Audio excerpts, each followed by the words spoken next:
Mi madre era una persona devota y tradicionalista, que creía en milagros y promesas hechas a los santos. A estas se les llaman mandas, las cuales eran pactos o promesas que tenías que cumplir para pagar o pedir favor a un santo o a Dios. Ella me contó que en cierta ocasión, una tía cumpliría una promesa de ir a una peregrinación al templo de la Virgen de Zapopan. Así que se preparó y tomó camino para ir a la iglesia de la Virgen en su día y así poder cumplir con dicha promesa. El camino fue largo, pero no en soledad. Junto con ella habían cientos de peregrinos con la misma devoción e intención de llegar, todos caminando en una sola dirección, con la fuerza de su fe, descalzos, con cruces, con santos que bendecir, con la firme convicción de cumplir con sus promesas. Mi tía era una mujer de convicciones, y dada a hacer amistades, así que no fue difícil encontrar una compañera que le hiciera más corto el camino a la oscuridad de la madrugada. Así que se emparejó con una mujer joven la cual le comenzó a hacer plática. Después de un rato de caminar, ya habían entrado en confianza e iban alegres de poder llegar a la iglesia. Sin embargo, algo les llamó la atención. De entre la oscuridad del camino y los primeros rayos del sol que comenzaban a iluminar el cielo de azul, vieron a un anciano que caminaba con dificultad y que cargaba lo que parecía ser un pesado costal. Su arqueada espalda y los pasos lentos que daba evidenciaban esto.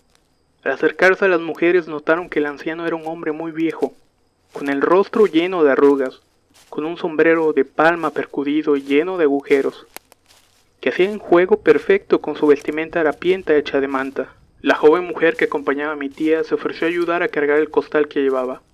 Al principio el anciano negó con la cabeza, pero después de insistir por fin cedió el pesado bulto a la mujer, que apresuró el paso junto con mi tía. El anciano se quedó atrás con sus pasos lentos, pero libre de la carga, y seguía muy de cerca a las mujeres.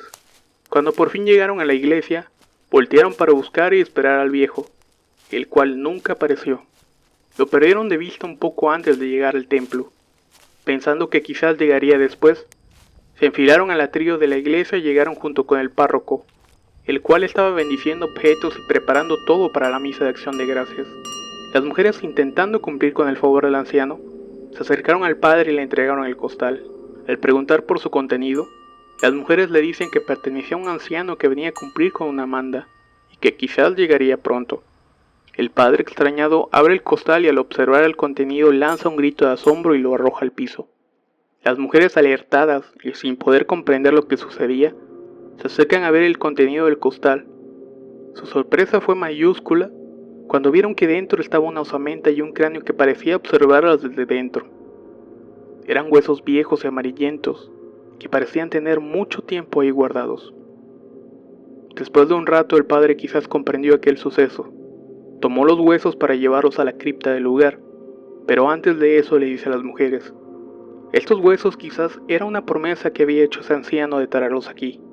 Quizás en vida no alcanzó a hacerlo, y ustedes lo liberaron de esa carga. Esperemos que ya esté descansando en paz. Después el padre se alejó con el costal y se perdió entre el gentío.